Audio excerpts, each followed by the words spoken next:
level. Um, that cannot have been where we ended I up don't have to have been this. at the end of the last recording. This, whatever it was, that was not it. Yeah. Um, Yeah, our similarities, twins. Yeah, and then yeah, I was just saying, like, I feel like you and I are leaning into an era of our lives where we allow other people, like, we give them radical acceptance for being exactly how they are being. And we give ourselves radical acceptance for where we're at. And we choose how we are going to be being. yes. That sounds super landmark with saying be being next to each other.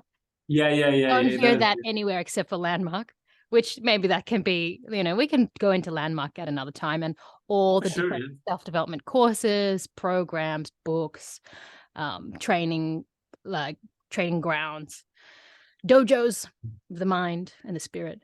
Those should be good. I like But Dojo. just a little side note for anyone watching, landmark is one of the ones that heavily falls into that category of non-religious and non-spiritual self-development program.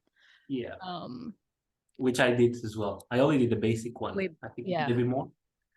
No, I did just the basic training stage. I see. Yeah, same. Yep.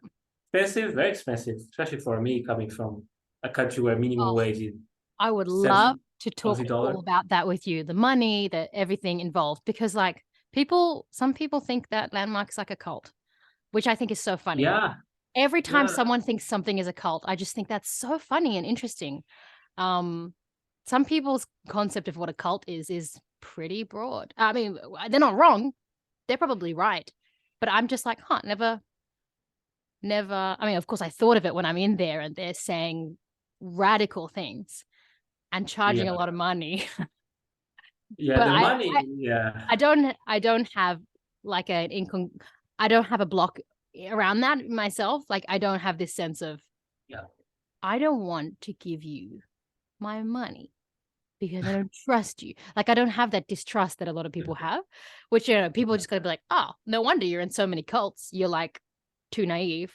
Maybe I am, but it seems to be working because, people explain to me, this is how you manifest the life that you want. You do this, you attract, the type of partner, you do this, freedom, financial freedom, parenting, Relationships. but Yeah, the kind of birth that you want. I had like a sort of completely unmedicated birth of my child at home in my own power. This is how you get those things. And it seems to be working. And I'm 100% open to the fact that there could be a better way of doing things. And maybe I am naive and maybe I'm too trusting. I'm too open to cults and stuff like that. And that has probably caused problems for me in the past. And at the same time, I'm really loving having a life with less walls and less barriers. There's so much more seems to be available to me. And maybe if it was someone, I can't say that's right for someone else. Maybe for someone else, it's not good to be, so open because maybe they don't have reinforcements psychologically to protect them in other ways or whatever. I cannot say what is right for another person. I can just share my story and like what has helped me to get myself the stuff in life that I really enjoy. Yeah. Yeah, I think people are a little bit, well, even me, like as well, I'm including that for sure. Like when you hear the word cult, it's like, oh, Bad. cult. Bad. No, that's not bad. Bad. Like, no. 1, 2, 3. You're not joining me. I'm not doing it if it's scripted. Script. Not. Oh.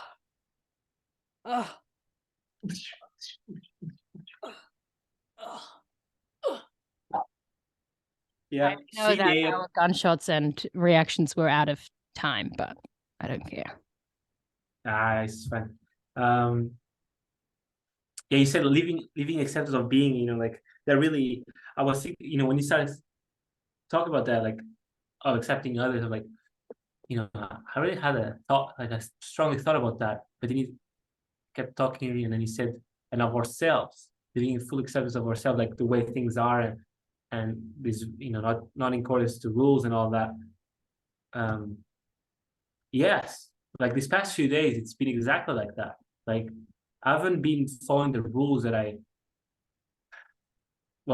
been following them, although I'm still pressured by them, but way like less. I'm really keeping it chiller, understanding that I burned out, and burned out more, and you know, I'm reading this book a lot more, and I'm not a reader, or not anyone that would analyze my behavior in the past, well, my whole life. Like, okay, this guy does not read. He read his first book in COVID, and it was like a children's book that was like this big. But now I'm reading like it's hard to show. But for example, I'm reading this one. I can't pick it out. But it's Musashi by Eiji Yoshikawa.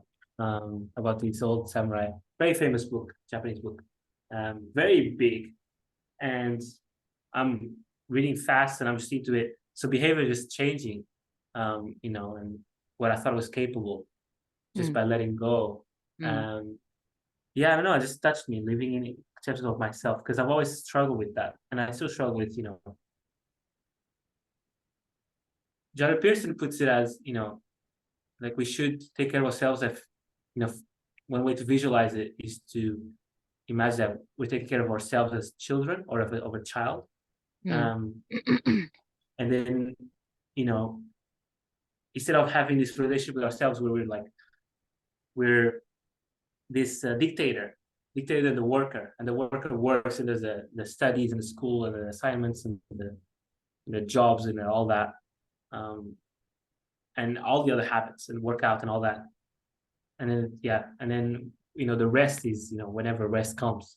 And I really have that relationship with myself, pretty present still, although I'm trying to change that. Just like I'm both a slave and the general that whips, and I whip a lot. I whip myself a lot, and it's caused so many burnouts in the last. I don't even know. Like I just got tired, and I just caved into whatever video games or just coming into my bubble. Mentioning what we said about the bubble before, and yes, like all right, I'm just gonna stay up late to whatever hours I don't care. But it's good that I'm doing that at least in an analyzing manner. And for anyone listening, I think it's also good that even if things are repeating, even if it's 1% better, then that's good enough. Yeah. Of course, good enough is relative, but honestly, I really believe that even if I'm going through the same breakdown, things are going bad again. You can say a relapse. It's a light relapse because it's not nothing to do with drugs or alcohol or anything, but okay, I'm going back to my old ways and all that. But this time I'm actually understanding why things are happening. I'm aware of the process that's happening. And I'm also trying, instead of doing big jumps and big whipping myself a lot, I'm just trying to put little things, little things that, a little bit, so I just got distracted by that strong light. Putting things into place. Well, just putting things that will help out. So I have this pull-up bar right here that I just bought, and it's amazing. It's crazy how much just a single item of exercise and movement helps when I'm always at home. But just little steps, just taking little steps. And anyway, my point is that it definitely helps just being aware of things, like know what you don't know, and there's actually I learned that in Landmark, and you don't know what you don't know. We should have a drinking game where we take a shot every time someone says something that after the fact they realize that was a Landmark way of saying it. I don't know if we'll survive to the end of the podcast. No. I get drunk.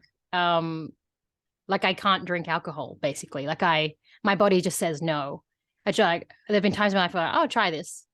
And my body's just been like, what? No. Yeah.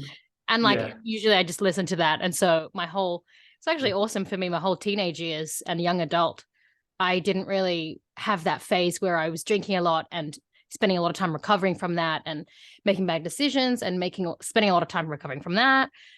just because my body was like, nope. And I'm usually pretty, I listen to my intuition as much as I can. And so just like, I just didn't do that. And then when I got older, I think I had my first standard drink, 20 something. And it got me good. Red, tomato red. Couldn't see clearly. I was like it was hard for me to keep my eyes open. I just kind of felt like lying down. Yeah, I just felt like lying down. It wasn't even real sleep. It was more like sedation, I guess. Anyway. Yeah. I don't want to take away from what you're saying, because it sounds like you're talking about the stages of change, and that you're leaning into right now, like a more, not right now, but you're leaning into accepting the darkness side of that cycle. Which I think is so interesting. I'm also leaning into the darkness more. I'm learning more about how to work with the darkness, instead of always resisting it, and how things go so much smoother when we work together with it and just keep like have this flow of energy going up and up. And yeah, people right now might be like, what are you talking about? But I think it will become clear in future podcasts. Yeah, interesting, because I was visualizing that, and I was trying to build exactly the words you were using into my analogy, my own visualization, and it works for me. It works for me very well, and I can see it very clearly. But yeah, I can see why people wouldn't. Yeah. I can give people, like, just as maybe a last point before we finish up, because this is a little longer than our usual podcast length. Yeah, I can give people a little visual on that. So by the way, I also have taken like tertiary studies in psychotherapy. So like one thing that we learned, which maybe the audience already is aware of this, there is something called the cycle of change, or the model of change, behavior change, stages of change. Imagine a wheel like this. You enter here, and this stage is called pre-contemplation. The next stage is called contemplation, then determination, then action. This is where, for example, if you're an alcoholic, this is where you make that step when you're about to reach for a beer, you reach for a glass of water instead. The next stage is welcome in, shadow, relapse. Part of the model. Next stage is maintenance. And then next stage again is pre-contemplation. So you might think, how is this changing? Because it just looks like you are like trying something and failing. But if you think of it as a circle, it's going up like this. Yeah, spirals. Yeah. Every time you relapse, you built one extra layer in that like pyramid, and you gained a little bit of trust with yourself. And you also changed your body on a physiological level and neurologically. Those choices you made changed you. It also impacts your epigenetics. Being a person who makes choices that are hard like that, it goes into your genetic code, which gets passed on as well. Yeah, we did not know that. That's interesting. Also, genetics as well. Yeah. Also, this neuroscience is pretty cool. Psychology. Yeah, maybe we'll bring some of that into some podcasts. For sure. I was thinking of mentioning Andrew Huberman. Have you heard about him? Dr. Yeah, Andrew. Henmei is pretty into him. Yeah, of course he is. I probably told him about it. But yeah, like I'm just like it's so it's like a gold mine. He's amazing. I like his type of value that he's bringing to the world now. Like he just showed up and he just blast, like guns blazing, just firing on everybody, just like value here, boom, boom, boom, boom, boom, and just he's like bam, bam, bam, and everyone's just like, oh shit, what is that? Like they all got hit with a drug, and that drug is knowledge and awareness and good information. And it's crazy. Like he's so good at just bringing information in like 1 minute, 2 minutes, and you already that's cool. Well, I'm open. Yeah. Open-minded. Open. to Open. to the knowledge, even something outside my comfort zone or my pre-existing like belief system. Yes, manifestation. I'm also doing that. Please. Please, what? Manifesting stuff in your life? No, please come into my brain. Oh, okay. Yeah. Cool. These external things that I good for me, but don't know where. I think that's a great place to start. Yep. Yeah. Can I just mention one thing about that? When we're manifesting spiritual growth or psychological growth, one thing that somebody said in like a podcast or something that I thought was great, and it's been a recurring theme, is your vibration of need, like I want and need this, is different from a vibration of acceptance. So when you're manifesting things, if you sit in that space, like think of Joe Dispenza, visualization meditations. What does he say? You get really present first, and then you imagine what you want, your vision, and you accept that into you being so present. So what it really is you're accepting the future you want in your present state. So when we're manifesting things, you can think of it as not I want a great job or I need a great job. I'm coming from that place of scarcity and lack, but I already exist in that space. I accept that potentiality from the quantum field, and I pop it in here and live in that space as if that's my reality. And you accept it in and just go, oh, fuck yeah. Like, for example, if it's knowledge consumption, just go, like, not trying so hard, but trying less and surrendering more and stepping into that knowledge and doing it from that space of I am 100% enough. I have divinity within me and huge amounts of wisdom, knowledge, expansive consciousness, and I'm connected to every other living being here. And we're actually all one, which means anything someone else knows, I know it somewhere in my consciousness in another dimension. So accepting that and leaning into that. It helps take us out of the third dimension where we have all these rules, like, for example, time and space. Like you can't just be in Portugal from Sydney in 1 second because we're living here. Taking us out of that so that we can access things more efficiently. Anyway, that was just a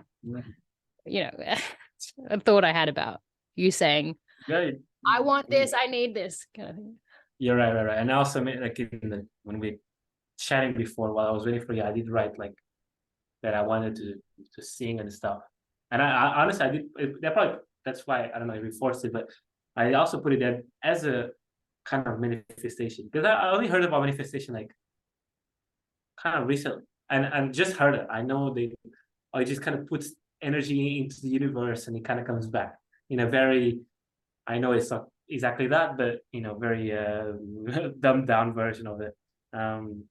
But it's very interesting, this kind of stuff, and it definitely gets me thinking. And I like that. So yeah. No. Maybe we should write that down, that we'll do a podcast, like at some point we'll bring up the topic of manifestation. I mean, you were talking about, it wasn't, I wouldn't say exactly the manifestation thing interests me. It's more, just hearing you talk, hearing you go through the, okay. Walking through these energies of topics. And I see. Okay. So maybe not so much this energy of Kayami, you like, telling people how it works theoretically, but I can share my stories of like, what did I do? Like, why did I do the birth the way I did?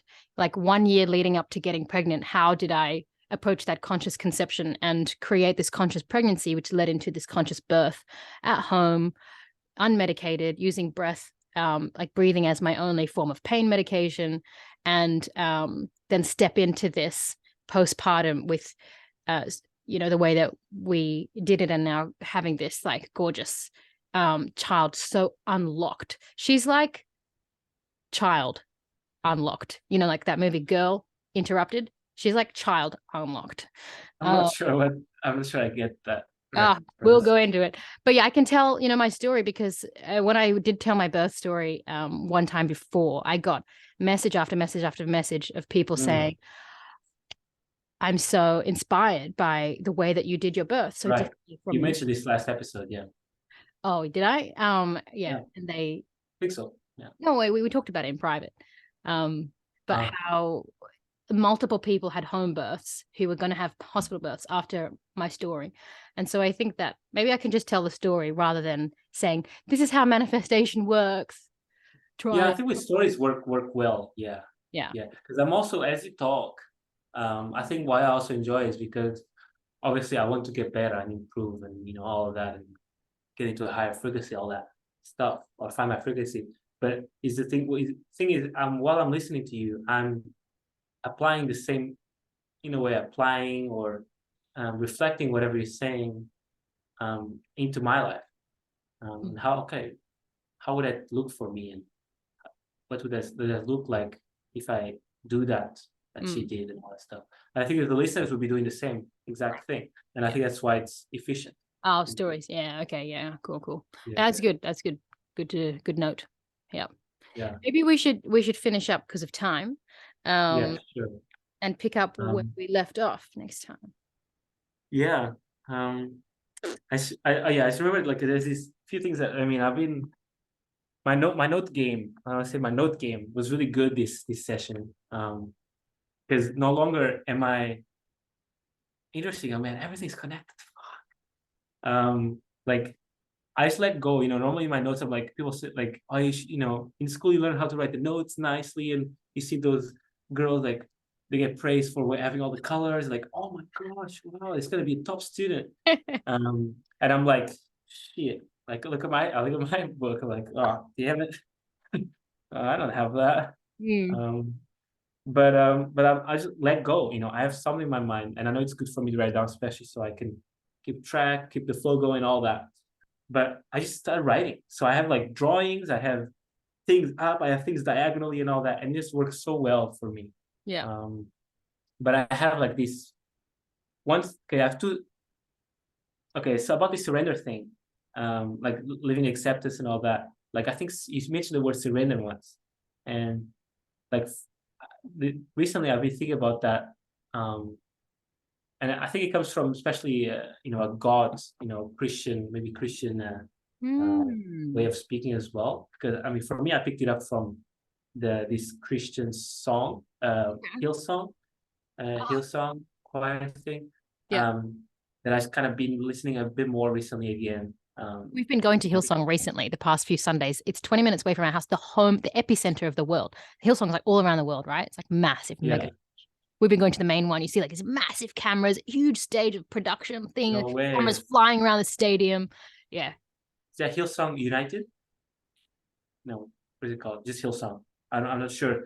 I guess they have different groups, but yeah, they have this song, and on YouTube it was like, I've always gotten emotional over it. And it's called I Surrender, right? And oh man, like I really felt that, like, I surrender. Now I'm trying to not understand logically, but feel what that means. And in a way, applying the same manner of feeling is surrendering to the things that the flow of life and all of that. Not to the rules, but the way we want things to be and we like to have and all that. Yeah. So surrender, I think I like that, and people are, if anyone's unsure of how to approach things, thinking in a way of surrendering, not in the surrender like I forfeit this battle or something, right, or this match or game, sports sense, but surrendering as in just unite. Open up. All right, fine. Fine. All right.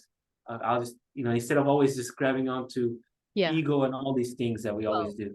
Absolutely. I think you hit the nail on the head there when you said ego, because the way that some people say that too. Speak about it, is that we have like multiple selves in us all the time. You could say inner child and parent.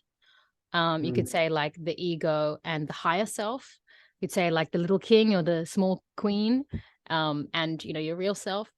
And when we talk about ego deaths in like spiritual awakening chat stuff, what it means is whatever is that next ceiling of like we talked about in this elevator, the concept of the elevator and the frequency and stuff and trying to go up.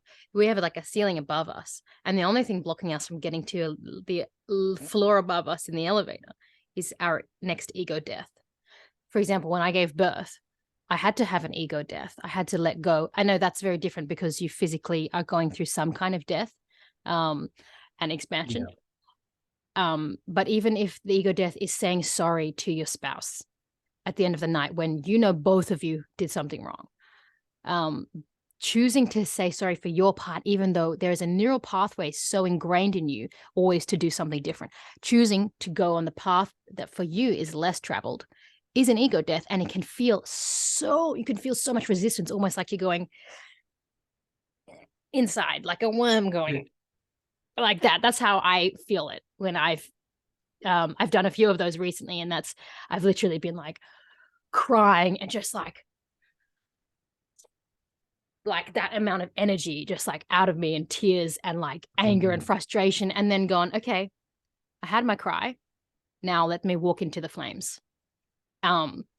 Like I want to go willingly, as in me talking as my ego. I want to go willingly, which is like the surrendering to a higher self and being reborn as a part of the higher self. Yeah, you're giving me chills. God damn. Yeah, well, I mean, you're probably feeling chills because you can feel that was a really real experience for me. I had some ego deaths recently where I had to make a choice, man. I'm gonna keep perpetuating some stories that are serving no one, just so I can be in my rightness and be like, I'm right, because there's something in me that was right, for example. Or am I going to let go of that rightness and accept, for example, another person? They're not going to understand the side of me that's good, or they will or they won't, but whatever, like that's their thing, and I'm going to accept my ego death in this relationship so I can come wholesomely and authentically to them and relate on that level. And also so I can be more free in my life, the rest of my life, so I can be operating at a higher frequency, which helps me across the board. But yeah, so I feel like it's really good you bring up this concept of some people may feel like they're forfeiting life when they surrender, when, maybe what it really is you're gaining, someone else is surrendering and forfeiting, which is your ego, and your high self, is actually winning the battle, finally, the battle that you've been battling with yourself your whole damn life. You could even say, I don't know if this would work actually, because I don't even see it as losing the battle, but losing the battle, winning the war, right? It's a good one that I like. And also, people say my generation and lower, they say a lot, or our generation, I forget, we're not that far apart, but the kids, they say a lot like, taking an L, or that's an L, L meaning loss, like that's an L. It comes from video games, and a W, which is win. So people, for slang, they use it a lot now. Like, oh, that's an L, I took an L, I took a W. Oh, that's a big W. That man is a walking W. Like, he's a winner. Okay. Wow. It's very interesting. Actually, I find it interesting from a linguistical and psychological standpoint. But I don't, taking an L so you can get the big W at the end. But I don't even see it as the L. I don't even see it as losing the battle. But I think that's also a way to understand it for the viewers that are watching. Yeah, maybe it's not losing the battle. It's just walking into the fire, which is a big adventure. Yeah, and now that you're bringing back again the fire, which takes me back to when you were talking, I got chills, like, because I was, as you were talking, I was like, word by word, I was like bringing it back to my own experience and my own life, like what would that look like to me, and I was like, bam, bam, bam. I was just taking it in, and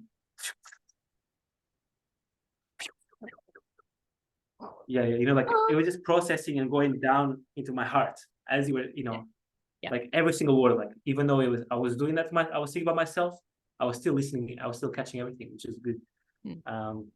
But I got chills because I was like, I started to envision the own value that I could, if I did the same thing you were doing, or let's say when I do it, like the value that I'll reach, the kind of life that I'll reach, holy crap. And I kind of envision it because I've had moments like that in my life, and I feel like now I'm from a big standpoint, it's like the ellipse, it's like not a small one where it's like just every week or every month. It's like a 5 years worth, or at least years worth. Now, what is And this? I was in What's this thing? the thing of the behavior psychotherapy thing. Change cycle. Yep. Yeah, cycle. Where it's like I had a really good time in Australia. Now I really felt by myself, and I was, even though there's a lot of things to improve, but that was myself, and that was really good. But after that, it started this cycle, and now I feel like I'm starting to. Oh, it's like it's coming. Like, here we go. I've been like swaying that thing all the way around, and I'm finally gonna smash like this guy, which is like, let's say, oh, my ego. That's my ego. Put my face in the right ego on it. Yeah. And I was gonna smash. I took all this weight, all this baggage, all this emotional crap, and then, bam. Yeah. She is. It was me embodying Tucker ego. Yeah, Tucker ego. Yeah. I should write it down.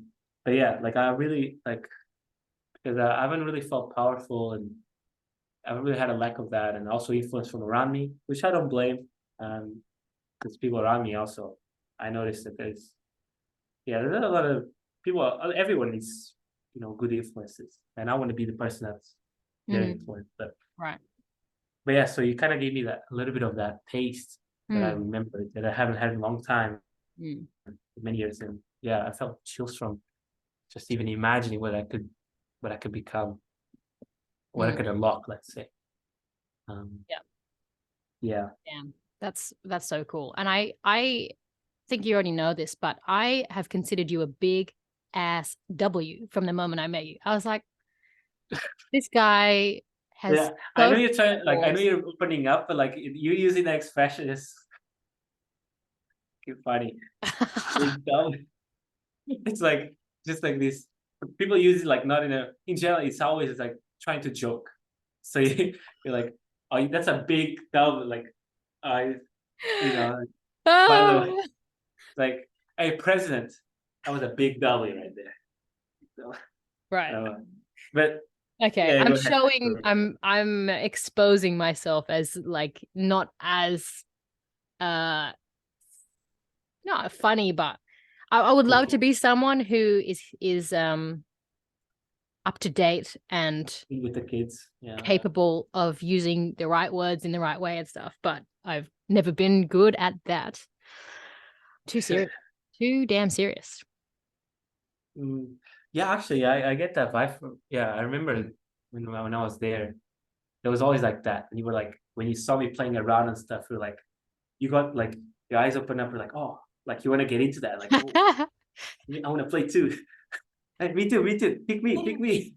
Yeah. 100%. Yeah, I do find that sometimes when I'm just like sitting with myself and my feelings, I'm like, hey, damn, getting a bit too serious here. Yeah, lighten up. And then I just walk wherever I am, like say I'm in a shopping center or something, and I just see something that's funny and I laugh out loud, and then people look at me like I'm weird. Crazy. This is the usual cycle. This is a cycle that happens a lot for me. Interesting. For me, it's really the opposite. I tend to, especially recently, these past 2 weeks, like there's been time where I joke way too much. Like I just completely let go. I'm not serious enough. The meeting's gonna end soon. Sorry? The meeting's gonna end soon. Oh yeah. Right. Let's finish it up. But yeah. Anyway, good talk. I do feel like saying to anyone listening to this, hey, if you're listening to our conversation right now, our private conversation, how dare you eavesdrop? No, just kidding. If you're listening, this is extra stuff, by the way, guys. This is on our other. This is extra. So if you guys are coming after the episode, this is like the best part, really. The best part. Yeah. I'm just want to say that when I remembered walking through the shopping center and how sometimes I laugh at things, or like I see a baby and I smile or whatever, the overall thing that I feel when I'm walking through shopping centers is a loneliness, because there are so many people out there, but I don't feel like anyone that I interact with, like in a shopping center, for example, is giving off that vibe of true deep community, showing up and being present with each other and seeing each other. One of the reasons why I love being an Airbnb host is when I interact with strangers in the context of an Airbnb hosting, they are showing up way more authentically than if I interact with people in a shopping center. It's like when people are on holiday, they're not on their way to their very packed schedule. They're not on their way to anything. They're just there to live, to truly live. And I'm not saying everyone is showing up going, I want to be authentic, but they're a bit more tapped into that than usual, which is why I feel it's feeling a great need in me for community and for interaction and connection. But I still have a huge hole in my heart that I want so much more than that. And if you are listening to this and you feel like you have nothing to offer, or, this is just going to be there regardless of you, it's not. Like, Tucker and I are highly suggestible and influenceable people, as in we get influenced easily and suggestions affect us a lot. So other people affect us a lot. So if you have something to say that could be helpful, like that this helped you, or that you want to be involved, we are so open to that, and we are so in need of connection with others, and we want more of that. That's why we're doing this. It's not like we're coming here from a place of completion, like we've done all the work and we're just here to give. It's like, no, we're on the ground trying to do this work every day, and it's lonely and it's grimy and sometimes it's painful, but we want to help each other through it. It's going to be way easier for us to actually have these ego deaths and get in the arena with the lions if we know that other people are there backing us up. So please don't feel like you can't affect anything. You are 100% capable of affecting everything with, a comment, or send us a message or something. Share, Absolutely. subscribe. Yeah. Or even just taking that on into your own life, for sure. Yeah. And if letting us know, that would be cool. If you let us know, that I could feel happy. We could feel happy. And share your wisdom too, in the comments, or for sure, help me out. Whatever model we're using. Yeah, share your wisdom, because I say to Kemme, so often I came across something that helped me, and I just go, that person could have just not shared that, and I would never have received it, and it helped me so much. Just if you have something to share that could benefit someone and you're not sure, yes or no, do I, don't I, do it. We'll be so grateful. Yes, and I speak to that. We're on the ground. As Tucker would say, we're in the creek sifting for gold. We've got our big sieves, these big circle things that we getting, and we're doing this, and there's the mud, and we're trying to find the gold, and our feet are in that mud in the creek, standing there with our jeans pulled up. Yeah, and that's the image you're seeing while you look behind you, because everyone else is at the creek as well, trying to find that valley, right? Right. And we're all in that creek. Cool. Thank you so much for being here with me. I am so grateful for you being who you are and showing up the way that you show up. Would love to do this again soon. Yes. Thanks for listening, guys. And thanks also, my shishta. Bye. Mwah.